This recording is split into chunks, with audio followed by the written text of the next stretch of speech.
Hello students, मैं ललित स्वागत करता हूं आप सभी का आपके अपने यूट्यूब चैनल एग्जाम्पल्स में। दोस्तों, आ गया हूं मैं फिर एक और वीडियो के साथ में, जिसमें हम लोग जो है चर्चा करने वाले हैं डीआई के सेगमेंट की। क्योंकि हम लोग डीआई का पहला वीडियो जो है, अगर आपने नहीं देखा तो प्लीज़ जाकर के उस वीडियो को देखिए। उसमें आपके पेट 2021 जो प्रीवियस ईयर का पेपर है उसको ही मैं सॉल्व करा रहा हूँ।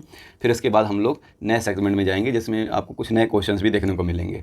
तो प्रीवियस ईयर क्वेश्चन में 80 से 90 तक के क्वेश्चंस मैं अपने पहले डीआई में करा चुका हूँ। इस वाले में 90, 91 से लेकर के 100 तक का जो सेक्शन होगा उसको सेगमेंट को देखेंगे। तो चलिए शुरू करते हैं, बिना किसी ट्रिक के, बिना किसी फॉर्मूले के, और एक सिंपल से कैलकुलेशन वाले मेथड को कैसे ऑप्शन से एलिमिनेट करें, कैसे क्वेश्चंस को पढ़ें, इस बिहाफ पर ही हम अपने पूरे क्वेश्चन को चुटकी बजाते हुए कर लेंगे।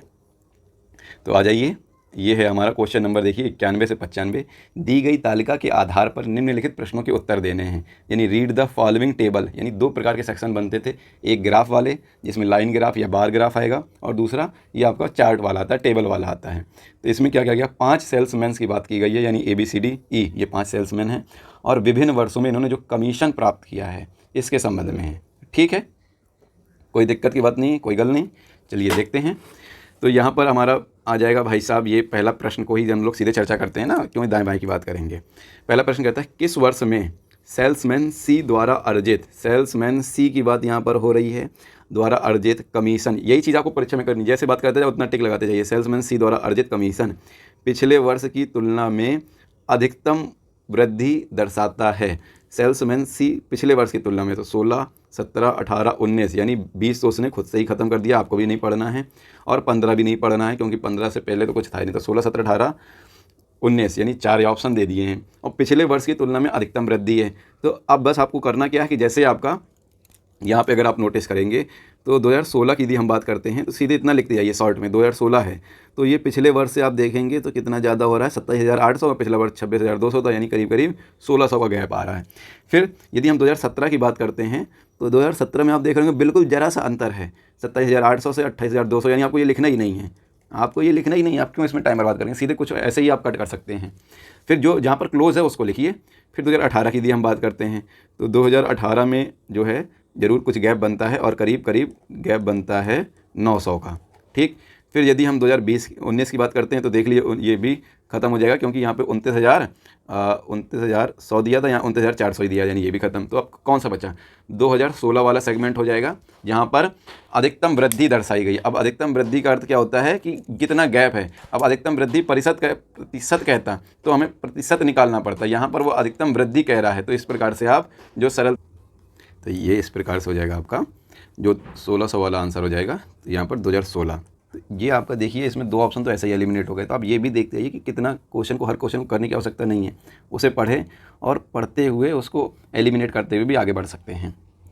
नेक्स्ट क्वेश्चन की यदि हम बात करते हैं तो वर्ष 2018 में, वर्ष 2018 की अब देखिए बात हो रही है। ठीक है, ज़रा पेन ले लेते हैं इसमें दूसरे कलर का। ओके, वर्ष 2018 की बात हो रही है। बी का कमीशन, अब यहाँ पर बी की बात हो रही है और 2018 की बात हो रही है, यानी ये सेगमेंट आ गया। देखिए 28,000 बी का कमीशन पाँचों सेल्समैनों के उसी वर्ष, यानी इसी वर्ष के 5 सेल्समैनों के कुल कमीशन भी देखो आपको पहले से दे रखा है, 1,46,960 का लगभग कितना प्रतिशत है। कितना प्रतिशत, ऑप्शन ज़रा देखें, 19%, 98%, 80%, इनमें से कोई नहीं। तो अगर आप देखें तो 28,000 1,46,960 का कितना बन सकता है। तो अगर आप देखेंगे तो इसका 10% कितना बन जाएगा, 14,696 बन जाएगा। यानी इसका दुगना कर दें तो करीब करीब 28,000 के आसपास बन रहा है, थोड़ा सा अधिक बन रहा है, 29,000 के आसपास बन रहा है। यानी ऑप्शन 98% और 80% तो ऐसे भी नहीं होगा भाई। इसका अगर आप 20% निकालोगे तो लगभग 29,000 से कुछ ऊपर बनेगा। तो इसका मतलब है अगर 19% देख लिया जाए, यानी हमें अब क्या करना है, सीधे इस 46 का 960 का 19 से मल्टीप्लाई करा दोगे तो 28 से थोड़ा सा कम वैल्यू आई, क्योंकि आपने क्या किया है 19.09 ना लेकर सिर्फ 19 लिया है।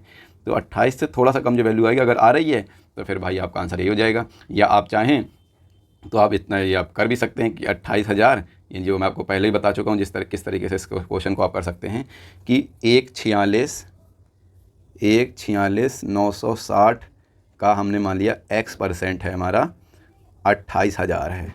ठीक, तो इसी प्रकार से x की वैल्यू निकालनी है, तो 28,000 x बटे ये 100 हो जाएगा, 100 यहाँ आ जाएगा, और बटे 1,46,960 हो जाएगा। अब इसको आप सॉल्व कर लीजिए तो आपका 19.05% आएगा।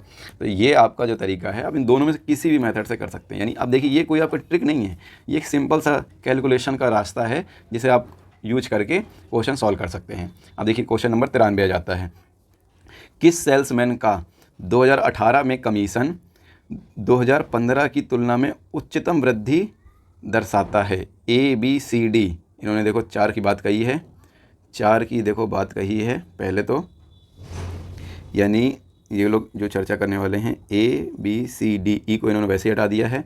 और क्या कह रहे हैं, 2018 की तुलना में 2015 में उच्चतम दिखाता है। तो अब आपको सेम चीज़ वही बिल्कुल करनी है, उच्चतम वृद्धि दर्शा रहा है ना। तो अब आप देखिए 29,000, और एक बार प्रश्न को फिर से देखते हैं, 2018 में कमीशन 2015 की तुलना में उच्चतम वृद्धि दर्शाता है। एक मिनट, 2018 में कमीशन 2015 की तुलना में, तो अब हमें ए जो है ए बी सी डी की यदि हम बात कर रहे हैं, ए की तुलना में यहाँ पर ये आ जाएगा, तो यहाँ पे 17,350 था, 29,800 हो जाएगा, यानी कितना गैप हो जाएगा, ये गैप हो जाएगा 2,450 का। फिर यदि हम बी की बात करते हैं तो 1,150 का गैप हो जाएगा, और सी की बात करते हैं तो 2,900 गैप हो जाएगा, और डी की यदि हम बात करते हैं तो 2,210 हो जाएगा। तो आप देख सकते हैं कि जो सबसे ज़्यादा गैप है वो सी वाले सेगमेंट में, यानी जो सेल्समैन सी है उसने 2015 की तुलना में 2018 में ज़्यादा वृद्धि दिखाई है। तो ऑप्शन सी हमारा आंसर हो जाएगा, ऑप्शन सी नहीं, जिसमें सी सेल्समैन आएगा। तो देखिए, अब देखिए ये आपसे गलती होती है परीक्षा में, ये आपका रिमेंबर, यानी आपने पूरा क्वेश्चन सॉल्व कर लिया है, आप दिमाग की बत्ती खोलिए कि आपने क्या किया था, आपने वहाँ पढ़ के गया सी सही होगा, यहाँ पे सीधे सी आया, टिक लगा दिया, और सी में क्या था, डी था, ख़त्म हो गए, यानी क्वेश्चन करने के बाद भी आंसर गलत हो गया। तो ये आपको ध्यान रखना है कि आप जो है सी सेल्समैन की बात कर रहे हैं, तो सी सेल्समैन कहाँ आएगा, ये ऑप्शन डी में रखा है, ए में भी रखा हो सकता है या सी में ही रखा हो सकता है। तो ये इतनी ये आपकी केयरफुल जो है, आपकी सावधानी जो है, आपको जो आप क्वेश्चन करने के बाद मार्क्स गंवा रहे हैं, ये आप बचा सकते हैं। तो चलिए नेक्स्ट क्वेश्चन को देखते हैं। नेक्स्ट क्वेश्चन कहता है, निम्न में से किस वर्ष में किसी भी सेल्समैन द्वारा अर्जित उच्चतम और न्यूनतम कमीशन का अंतर अधिकतम है? तो अब हम देख लें कौन कौन से सेल्समैन की बात की, तभी हम लोग क्वेश्चन को कर पाएंगे। 2017 की बात की गई है, 18 की बात की गई है, 2019 की बात की गई है, और 2020 की बात की गई है। चलिए आते हैं अपने प्रश्न की ओर। ये आ गए प्रश्न की ओर। इसमें 17, 18, 19, 20 की बात की गई थी, यानी इनको तो उसने खुद से ही ख़त्म कर दिया है। और कह रहा है उच्चतम और न्यूनतम का अंतर आता है। तो 2017 में यदि आप देखते हैं तो न्यूनतम कौन सी वैल्यू है, न्यूनतम वैल्यू है इसमें 25,200, और उच्चतम क्या है 29,800। ठीक, तो कितना गैप आ जाएगा, 4,600 का गैप आ जाएगा। फिर 2018 की यदि हम बात करते हैं तो न्यूनतम आ जाएगा आपका 28,000, और ये हो जाएगा 30,000। तो आप यहीं से देख सकते हैं 30,060 की बहुत ज़्यादा गैप नहीं है, यानी ये तो वैसे भी ख़त्म हो गया भाई, यहाँ ज़्यादा गैप आ रहा है, 4,000 से ऊपर गैप आ रहा है। 2019 की यदि हम बात करते हैं तो 24,600 और 29,800, यानी यहाँ बड़ा गैप बन रहा है, 5,000 के आसपास गैप बन रहा है। यहाँ पर जो हो जाएगा 5200 गैप हो जाएगा। ये 19 की बात हो रही है, ये 17 की बात हो रही है, 18 तो एलिमिनेट हो गया वैसे भी रेस से। ठीक, फिर 20 की यदि हम बात करते हैं तो 2020 में आपका क्या हो जाएगा, 27,000 हो जाएगा, और 32,000, यानी यहाँ भी बड़ा गैप बन रहा है, 5,000 का गैप बन रहा है। तो आप 2020 में यदि आप देखते हैं तो सबसे बड़ा क्या है, 2019 हो जाएगा। तो 2019 आपका आंसर बन जाएगा। 2000 इस प्रकार से 19 जो है ये आप देखें, ये हम आपका 19 आंसर बन जाएगा। ठीक है, यहाँ तक अगर कोई भी डाउट है तो आप कमेंट कर सकते हैं। ठीक है, मतलब बिल्कुल सिंपल सा जैसा क्वेश्चन कहते जा रहा है उतना ही आपको करते जाना है। नेक्स्ट है, वर्ष 2019 में सेल्समैन डी द्वारा अर्जित कमीशन ए द्वारा अर्जित कमीशन का लगभग कितना प्रतिशत है? तो डी द्वारा अर्जित कमीशन ए द्वारा अर्जित कमीशन का लगभग कितना प्रतिशत है? चलिए भैया 2019 की बात हो रही है, 2019 की बात कर रहे हैं और ए और डी की बात कर रहे हैं। तो इस प्रकार से देख सकते हैं आप कि ए द्वारा अर्जित कमीशन है आपका 24,600, हमने मान लिया x प्रतिशत है, और डी का हो जाएगा 29,800। तो जब आप इसको सॉल्व करेंगे तो x बराबर आ जाएगा आपका 121% के आसपास आ जाएगा, यानी कितना 21% आंसर हो जाएगा आपका। ठीक, तो अब आप देखें कितना है, 21% आपका आंसर हो जाएगा। ठीक है, बस इतना सा इसमें क्वेश्चन में था। चलिए नेक्स्ट क्वेश्चन की ओर बढ़ते हैं। तो अब हमारा अगला सेगमेंट आ जाएगा जिसमें हम 96 से लेकर 100 तक के क्वेश्चंस को सॉल्व करेंगे। तो इसमें क्या किया गया, 4 ब्रोकर्स की बात कही गई है और खुले बाज़ार में ये जो है खुले 4 शेयर एक मिनट 4 जो है शेयर ब्रोकरों की बात कही जा रही है यहाँ पर। ये शेयर ब्रोकर हैं एंजल, शेयर खान, जीरोधा, ट्रेडबुल, ये सब आपकी क्या हैं, शेयर ब्रोकर्स हैं। और इनमें 5 महीनों में कौन कौन से कितने खाते कब खुले हैं, इनके विषय में प्रश्न पूछा गया है आपसे। तो क्वेश्चन नंबर 96 की यदि हम बात करते हैं, यदि क्वेश्चन नंबर 96 की यदि हम बात करते हैं तो इसमें कह रहा है निम्नलिखित में किस महीने में खुले खातों की संख्या का औसत महत्तम है। किस महीने में खुले खातों की संख्या का औसत महत्तम है। तो मई, जून, अगस्त, सितंबर इन्होंने पहले तो ऑप्शन दे दिए हैं। मई, जून, अगस्त, सितंबर, यानी जुलाई को आपको लेना ही नहीं है। अब किस महीने में है तो आप देखें तो यहाँ पर अब आपको सिर्फ देखना है कि वैल्यू किस में ज़्यादा कम है, किस में ज़्यादा है। तो यहाँ पर 25 दिया है, 22 दिया है, 30 दिया है, 35 दिया है। जबकि यहाँ पर जून में यदि हम बात करते हैं तो 28, 18, 45, 42 दिया है। अगस्त में देखिए ये भी बड़ा है, ये भी बड़ा है इन दोनों से, और ये इन दोनों से बड़ा है, और ये भी बड़ा, यानी ये ऑप्शन और ये ऑप्शन तो वैसे ही ख़त्म हो गए।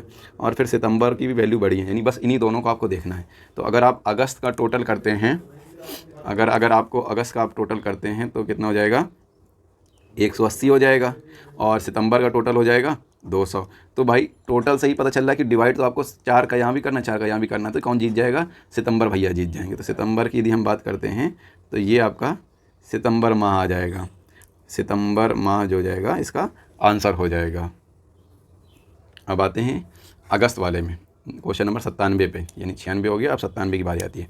अगस्त में खुले खातों की संख्या जून में खुले खातों की संख्या से लगभग कितना प्रतिशत कम या ज़्यादा है। चलिए देखते हैं। अगस्त में खुले खातों की संख्या की यहाँ बात हो रही है, तो अगस्त में खुले खातों की संख्या ये सब हो जाएगी पूरी, और जून में खुले खातों की संख्या हो जाएगी ये। तो अभी अभी आपने अगस्त का नोट डाउन किया ही था कि 180 खाते खुले थे। अब हमें जून वाला और देख लेना। तो जून में यदि हम टोटल करेंगे तो लगभग बन जाएगा 133। तो 133 इससे कितना ज़्यादा है, 180 133 से कितना ज़्यादा है, 47 ज़्यादा है। 133 से इंटू 100, अब इसको आप जैसे ही सॉल्व करेंगे तो आ जाएगा 35.3। तो अब आप जो है 35.3 देख लीजिए कहाँ है भाई साहब, तो 97 का बी आंसर हो जाएगा। ठीक है, अब इसको जो कैलकुलेशन करना है ये थोड़ा सा आपको करना पड़ेगा, आगे मैं कैलकुलेशन भी करना सिखा दूंगा कैसे सही तरीके से इसको काटते हैं। क्वेश्चन नंबर आता है 98, नहीं तो फिर वीडियो बहुत लंबा हो जाएगा। क्वेश्चन नंबर 98 में क्या हो जाएगा, मई से सितंबर तक एंजल में खुले खातों की संख्या और जीरोधा में खुले खातों की संख्या का अनुपात। तो आप ध्यान रखिएगा, एंजल जीरोधा की बात हो रही है और मई से सितंबर की बात हो रही है। तो आपका ये हो जाएगा एंजल और जीरोधा। तो हम लिख लेते हैं भाई, ये है एंजल और ये है जीरोधा, और मई से सितंबर तक, यानी इन सब का अब हमें ऐसे टोटल करना है, 25, 28, 35, 65 और 55। तो टोटल हो जाएगा आपका 208, और जीरोधा में हो जाएगा 200। तो इनका जब आप निकालेंगे तो क्या आ जाएगा, 26:25। अगर अनुपात में ये वैल्यू कह रहा होगा तो इसको मान लेंगे, अगर डिवाइड कर रहा होगा तो आ जाएगा 1.04। चलिए देखते हैं 1.04 दिया कि क्या दिया है। तो ये आपका ऑप्शन डी हो जाएगा जिसमें 1.04 की बात कही गई है। ठीक, क्वेश्चन नंबर 99 की यदि हम बात करते हैं, किस शेयर ब्रोकर में खुले खातों की संख्या का औसत संख्या महत्तम है। किस शेयर ब्रोकर में खुले खातों की संख्या का, यानी जिसकी टोटल वैल्यू ज़्यादा होगी वही आपका ज़्यादा हो जाएगा। एंजल, शेयर खान, आप इसको आराम से यहाँ रख सकते हैं। अब देखिए आराम से क्वेश्चन को कर सकते हैं। एंजल में अभी आपने देखा ही था कि खुले खातों की संख्या की कितनी थी, 180 थी। ठीक, फिर शेयर खान की यदि हम बात करते हैं तो शेयर खान की संख्या कितनी हो जाएगी, आप ये टोटल कर लीजिएगा, 147 हो जाएगी। यदि हम बात जीरोधा की करते हैं तो 200 आ जाएगी, और यदि ट्रेड बुल की बात करते हैं तो 232 आ जाएगी। अब आप देख सकते हैं जिसका टोटल ज़्यादा, भाई डिवाइड तो आपको सबको सेम से ही करना है ना। अगर अलग अलग अंक से डिवाइड करना होता तो औसत अलग आता है, यहाँ पर सभी को सेम यानी वही 5 महीनों से ही डिवाइड करना है। तो जो टोटल ज़्यादा है वही आपका आंसर हो जाएगा। आप डिवाइड क्यों करें, जो टोटल वैल्यू होगी वही आपकी वो उसमें हो जाएगा। तो ट्रेड बुल इसका सही आंसर हो जाएगा। मतलब वो आप कॉन्सेप्ट समझिए। अभी आप क्या करते हैं, 180 को 5 से डिवाइड करते, फिर इसको 5 से डिवाइड करते, फिर इसको भी 5 से डिवाइड करते, फिर इसको 5 से डिवाइड करते, फिर जाहिर सी बात इसी का एवरेज ज़्यादा आता है, फिर उसको आप आंसर रखते। तो उससे सही ज़्यादा तरीका। चलिए अपना आखिरी क्वेश्चन देखते हैं, क्वेश्चन नंबर 100। ट्रेड बुल में खुले खातों की संख्या, ट्रेड बुल में खुले खातों की संख्या का औसत अभी आपने देखा ट्रेड बुल में खुले खातों की संख्या है 232। शेर खान में खुले खातों की संख्या, शेर खान में खुले खातों की संख्या आपने देखी 147 के औसत का लगभग कितना प्रतिशत कम या ज़्यादा है, यानी कितना प्रतिशत कम या ज़्यादा है। आप देख सकते हैं 147 जो है, आप चाहें तो यहीं से ले सकते हैं और चाहें तो आप क्या कर सकते हैं, इसका एवरेज निकाल सकते हैं। तो भाई इसको ज़्यादा अच्छा तरीका है कि आप सीधे सीधे ऐसे ही निकाल दें। और अगर आपकी इच्छा नहीं कर रही तो चलो एक बार मैं औसत से बता देता हूँ। 5 से इसको डिवाइड कर देंगे तो ये आपका जाएगा 46.4 और इसको 5 से डिवाइड कर देंगे 29.4 आ जाएगा। तो अब इन दोनों का अगर आप अंतर देखेंगे तो कितना ज़्यादा है, तो 17 ज़्यादा हो रहा है 29.4 से इंटू 100, और इस तरह से जो वैल्यू आ जाएगी वो आ जाएगी 57.8। तो ये आपका ऑप्शन हो जाएगा ए। यहाँ पर आपको देखिए मैं जो करवा रहा हूँ वो कोई आपको ऐसा नहीं है कि कुछ नई चीज़ बताई जा रही है। यहाँ पर सिंपल सा है, देखो जो कैलकुलेशन है, यदि वो कैलकुलेशन भी कराने लगा तो जाहिर सी बात है वीडियो आपका 30-40 मिनट 50 मिनट का बन जाएगा। यहाँ पर क्वेश्चन कैसे पढ़ना है, कहाँ कहाँ आप मिस्टेक कर रहे हैं। क्वेश्चन जैसे अभी पिछले क्वेश्चन में था कि वहाँ पर ऑप्शन सी में डी दिया था और ऑप्शन डी में सी दिया था। तो ये जो मिस्टेक्स होती हैं इनको आप कैसे अवॉइड करें, इसके विषय मुझे अवेयर करना है। क्वेश्चन को कैसे पढ़ना है, कौन सा ऑप्शन ऐसे ही आप बिना सॉल्व किए ही एलिमिनेट कर रहे हैं, आपने एक नहीं कई क्वेश्चंस में देखा, वो कर सकते हैं। ठीक, इसके साथ साथ में आपको कैसे ज़्यादा बेहतरीन तरीके से कैलकुलेशन करना है कि जैसे उसमें मान लीजिए औसत ही पूछा गया था सबसे ज़्यादा, तो आप औसत निकालने की जगह टोटल से भी तो बता सकते हैं, क्योंकि सब में आपको जानते हैं सब में सेम संख्या से डिवीज़न होना है। सेम संख्या से डिवीज़न होना है तो अगर टोटल वैल्यू जिसकी ज़्यादा होगी उसका एवरेज भी ज़्यादा आएगा। इस बिहाफ पे जो है इस प्रश्न को जो है तैयार कर सकते हैं। ये वो तरीके थे, वो स्मार्ट स्ट्रेटजी थी जिसका आप यूज करके थोड़ा सा अपना जो समय है वो कम कर सकते हैं, प्लस क्वेश्चन सॉल्व करने के बाद भी आपसे 1-2 नेगेटिव में क्वेश्चन चले जाते हैं वो बचा सकते हैं। और इतना ही आपने कर लिया तो आपके 4-5 नंबर का गैप, अगर आप मान लीजिए आपके 2 क्वेश्चन नेगेटिव में जा रहे थे तो आपका 4.5 नंबर का लॉस हो रहा था, और ये 4.5 नंबर आप फ्री के आप उठा सकते हैं। ठीक है, तो ये वीडियो इसी दृष्टिकोण से, इसी उद्देश्य से बनाया गया है। आशा करता हूँ कि आपको जो चीज़ें बताई गई हैं वो समझ में आई होंगी। यदि वीडियो पसंद आया है तो सबकी तरह मैं भी कहता हूँ कि वीडियो को आप लाइक कर दीजिएगा, अपने दोस्तों के साथ शेयर कर दीजिएगा। चलिए मिलते हैं अपने नेक्स्ट वीडियो में।